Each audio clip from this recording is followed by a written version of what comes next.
Welcome to the third video in this series of critical appraisal modules. In this module, we'll be focusing on the critical appraisal of randomised controlled trials, or RCTs, using the Critical Appraisal Skills Programme, or CASP approach.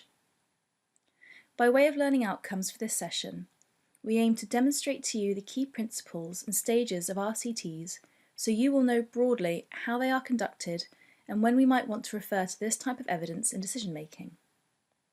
We will be referring to an open access published RCT, and by using the CASP checklist, we will walk through the checklist items and perform a critical appraisal to help demonstrate what we need to be looking out for when appraising this type of research for ourselves. Both links to the RCT and the CASP checklist are below this video. Finally, there will be a link to a short quiz at the end of this video, which will give you the opportunity to test your knowledge on concepts we will have discussed using multiple choice questions and answers. We will be making reference to a recent BMJ Open published RCT entitled Marita Therapy for Depression, a Pilot Randomised Controlled Trial conducted by Sugg et al. Randomised controlled trials are considered to be the gold standard of evidence because, when conducted well, they are methodologically robust and able to establish a cause and effect relationship between an exposure and an outcome. In an RCT, a number of similar people are randomly assigned to two or sometimes more groups to test a specific drug treatment or another intervention. One group, the experimental group, has the intervention being tested. The other, the comparison or control group, has an alternative intervention, which may include a dummy intervention, placebo, or no intervention at all. The groups are followed up to see how effective the experimental intervention was. Outcomes are measured at specific times, and any difference in response between the groups is assessed statistically. RCTs are considered a gold standard of evidence precisely because they aim to reduce bias and control for confounding variables when searching for estimated magnitude of effect of an intervention. They also control for participant selection bias by the act of randomising participants to either intervention or control group, that is, without any arbitrary preference by the researchers or clinicians if they could guess whether a participant is likely to benefit from one treatment over another. Such arbitrary allocation could result in overestimating any effect of the treatment. The act of randomising individuals to one treatment or another, which is analogous to a coin toss, permits the use of probability theory to express the likelihood that any difference in treatment outcome between groups merely indicates chance. However, randomisation needs to be done well if it is to be truly random. For example, randomising people by their surname or year of birth is not a truly random approach. This is because participants with the same surname or year of birth can certainly share similar characteristics. Randomisation can be done in the following ways. Simple randomisation, in which there is no restriction on allocation and groups could be unequally sized. Block randomisation, in which allocation is performed in blocks so that groups are equally sized within each block. Or stratified randomisation, in which factors such as age or sex are randomised separately so that they are equally distributed amongst the groups. There are statistical methods available to help researchers randomise participants in a reliable way. Computer-generated random numbers are usually used to generate the group that a patient goes into. RCTs are also able to produce stronger evidence by protecting against detection bias through the act of double blinding both researcher and the participants. That is, neither participant nor researcher knows which intervention they are receiving or administering respectively. By blinding both parties, behaviour and subjective beliefs about whether the treatment is working or not are less likely to influence the objective outcomes of the research. Single blinding may also be used in an RCT, in which only one party is blind to treatment allocation, be this either researchers or participants. This form of blinding may still introduce bias if, for example, only the participants are blind to treatment and the researcher, knowing treatment and allocation, may have an expectation of what the outcome should be and subsequently, consciously or subconsciously, influence the administration of the interventions or the behaviour of the participants. However, it is clear that sometimes double-blinding to treatment is not always possible or ethical, particularly if the intervention under investigation is not a drug, which can be more easily blinded and allocated by using a replica inert pill or a placebo. In cases in which blinding is not possible, the outcome measures should ideally be objective, because knowledge of group assignment may well consciously or subconsciously influence any subjective measures, for example, subjective pain measures. Qualitative or observational research, usually non-randomized and non-blinded studies, in testing interventions are typically unable to adequately control for selection, allocation, and detection bias than randomized controlled trials. This is not to say that RCTs are immune from these various types of bias, but greater care is taken over control of the research environment in order to isolate cause and effect with greater certainty. The main criticism of the applicability of randomized controlled trials generally is their external validity. That is, the applicability of the results of the research outside of the controlled research environment. From the critical appraisal concepts we've learnt, we know that internal validity relates to the validity of the conclusions within a study context. In contrast, external validity relates to the validity of applying the conclusions outside of the context of the trial. External validity is affected by many factors, notably the healthcare system in which the RCT is undertaken, country and culture, selection of participating centres and clinicians, and participant eligibility criteria. As such, this can affect the extent to which the results of a trial can be generalised to and across other situations, people, and time. Other limitations of RCTs include their high cost, since they can typically take rigorous planning, preparation, and consume a lot of time in their undertaking and analysis. RCTs can also be logistically challenging in terms of organising and supervising potentially multiple study sites and locations. We'll now be taking a look at the critical appraisal concepts of validity, trustworthiness of results, and value and relevance alongside the RCT CASP checklist and the RCT publication by Sugg et al. The first question on the checklists asks us to consider whether the review authors have been explicit and clear in their inclusion criteria relating to the population or participants of interest, the intervention given and comparator or control condition, and the outcomes considered. As we saw in the previous module on systematic reviews, we can identify that this is a PICO consideration. Because the trial authors also published a protocol and direct the reader to it in describing their methods, this provides a level of confidence that their methods have been carefully developed and peer-reviewed, and it also enhances the transparency of their research and reduces the risk of selective reporting bias, because we can see that they have not altered their choice of outcomes. In the RCT, we can see that participants were defined as being 18 years old or above with a DSM-4 major depressive disorder diagnosis, with or without DSM-4 anxiety disorders. In defining the intervention and comparison groups, the authors make effort to contextualise the current state of evidence in the area of Morita therapy. They highlight that it is a form of psychotherapy developed in Japan in 1919, informed by Zen Buddhist principles.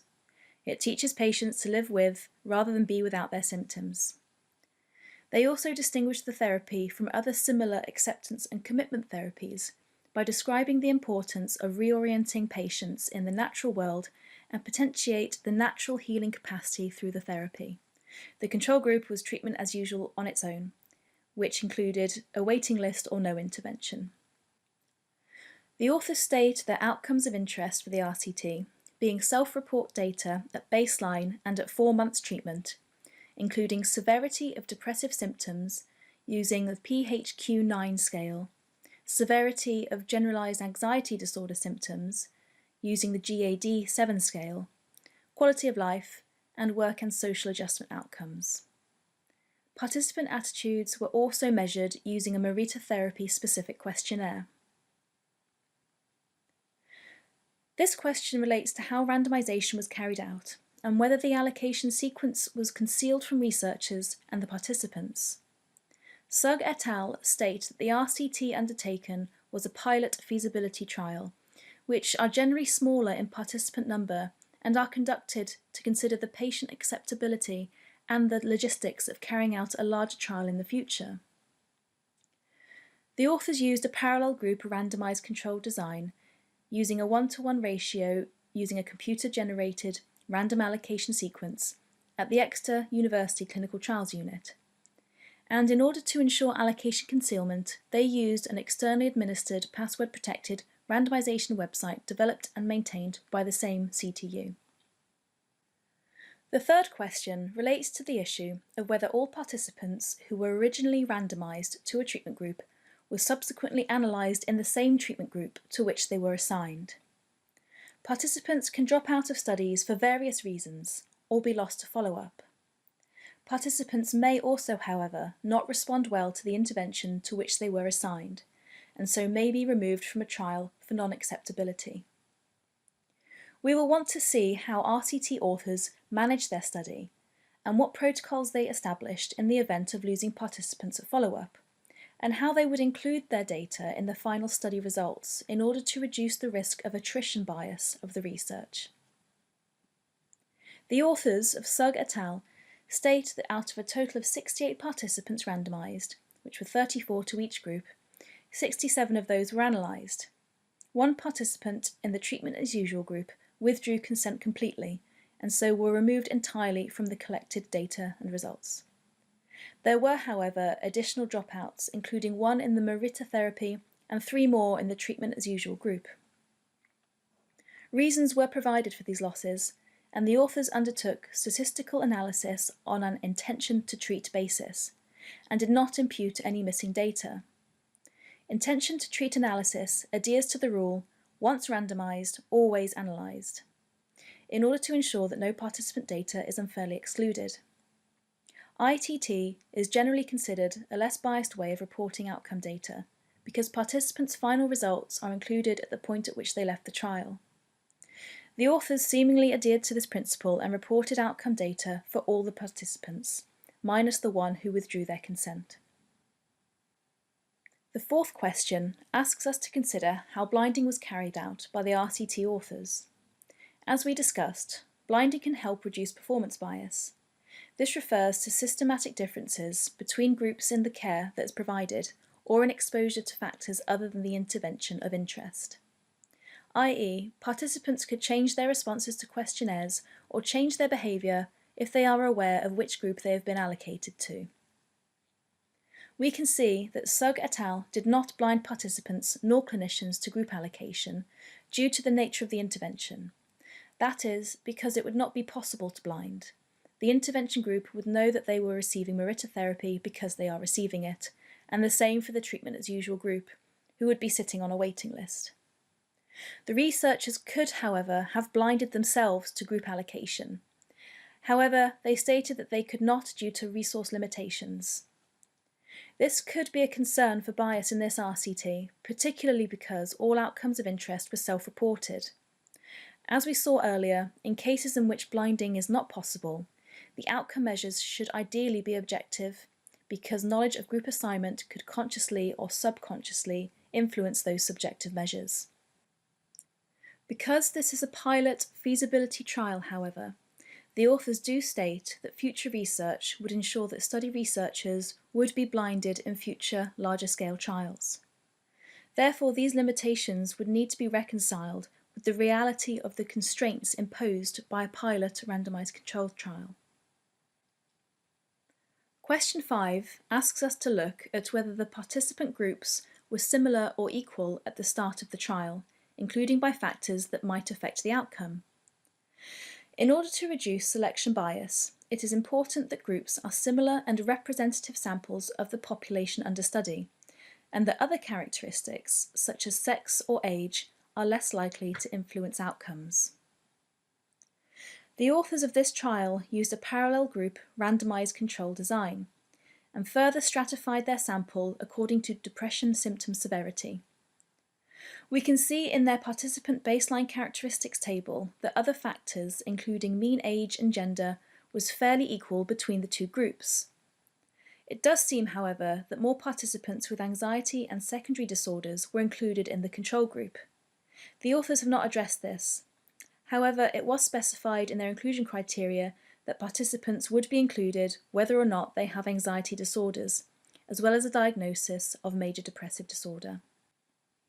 It is not clear how this may or may not have influenced the trial's outcomes. Question 6. Were both the intervention and comparator groups treated equally in terms of other treatments and frequency of follow-up? All participants, irrespective of their allocation, were free to choose whether or not to take antidepressant medication whilst receiving either the Marita intervention or treatment as usual control. Additionally, authors state that all research measures were applied equally between the groups. Participants were all recruited through the same means via record searches at 8 GP practices in Exeter, Devon. However, because there was no blinding of study personnel, we are not able to guarantee, based on the publication alone, whether or not participants were treated equally. We would need to make a judgment as to whether the results of a study can be trusted, or whether biases have ended up invalidating a study. Question 7 asks us to consider what outcomes were measured, whether the primary outcomes were clearly specified, and what were the results for each outcome.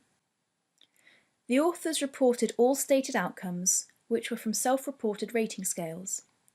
They also dichotomized data for recovery and response outcomes by calculating how many participants from each group had recovered by scoring less on the PHQ-9 questionnaire or responded by showing a 50% reduction in score on the GAD-7 questionnaire. Results showed that more participants in the Marita therapy arm both recovered and responded, as compared to the treatment as usual group. We could argue that this is not surprising, seeing as the treatment as usual group predominantly were on a waiting list. Because this is a pilot trial, the sample size was also small. However, the authors clearly state that the purpose of the trial was to demonstrate feasibility for a future larger scale trial, and to better determine an adequate sample size that would enable significance testing, whilst also allowing for attrition. Question 8 asks us to consider how precise was the estimate of treatment effect. We can make an assessment of how precise results are by taking a look at the confidence intervals. For the primary outcome of severity of depressive symptoms, using a self-reported symptom scale, the authors report the mean difference between the group scores at 4 months of -5.5, with a 95% confidence interval of -8.1 to -2.9.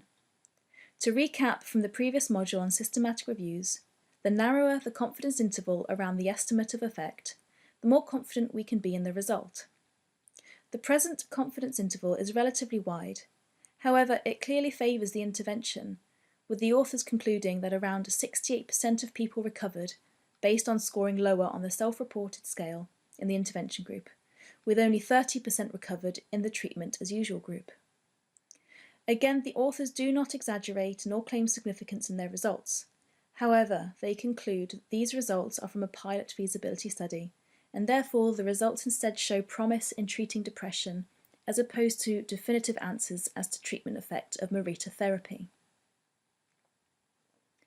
Question 9 takes us back to the PICO, as well as the other criteria we explored in refining inclusion criteria. When was the trial undertaken? Has too much time passed, rendering the results irrelevant, for example, if a treatment was included that isn't used anymore? Geography. Where was the RCT undertaken? Is the treatment culture different or similar to what you would expect in your local practice? Are participants included in the trial sufficiently similar to your own population of interest? Again, referring back to the PICO will help you make this decision. Sugg et al. State that their RCT on Marita therapy is the first for treatment in depression within English-speaking countries, and that existing evidence up to now has relied on case control studies, largely conducted in Japan. The authors are explicit that it is a treatment not overly familiar in the UK context, but that it may prove to be a valuable addition to current treatment options in a UK context. The authors state that further evidence is needed in this area, which is true, particularly based on the small sample sizes, lack of blinding, and full reliance on self-reported measures, which introduces bias into any finding from this initial pilot trial. Question 10 asks us to consider whether all clinically important outcomes were considered. How have the authors defined their outcomes, and would you consider them relevant in this healthcare area? Or are there outcomes missing that you would have otherwise expected to see? Again, it is important to consider whether outcomes important to healthcare practitioners, commissioners, patients, and caregivers alike have been equal and balanced in consideration. Sugg et al. Describe their efforts in patient and public involvement when developing the protocol to their pilot RCT. PPI is a factor that can help ensure that research takes into account outcomes and practical benefits for patients in the real world, as opposed to relying on researchers and clinicians to define outcomes alone. This final question is, again, really up to you, to make a judgment as to whether you think the benefits of the intervention are worth the harm and the costs. What would you think, based on a critical reading of the evidence and the conclusions drawn from this RCT? The fourth module in this series will look at cohort studies, and we will be following a similar format as we used in this video to appraise an example of a recent cohort study. Thank you for listening. These training videos have been developed by the Cochrane Common Mental Disorders Group at the University of York, with the support from Tees, Esk and Wear Valley's NHS Foundation Trust, Northumberland Tyne and Wear NHS Foundation Trust, and the Economic and Social Research Council. If you would like to test your knowledge on the topics introduced in this module, please follow the link below the video, which will take you to a short online quiz.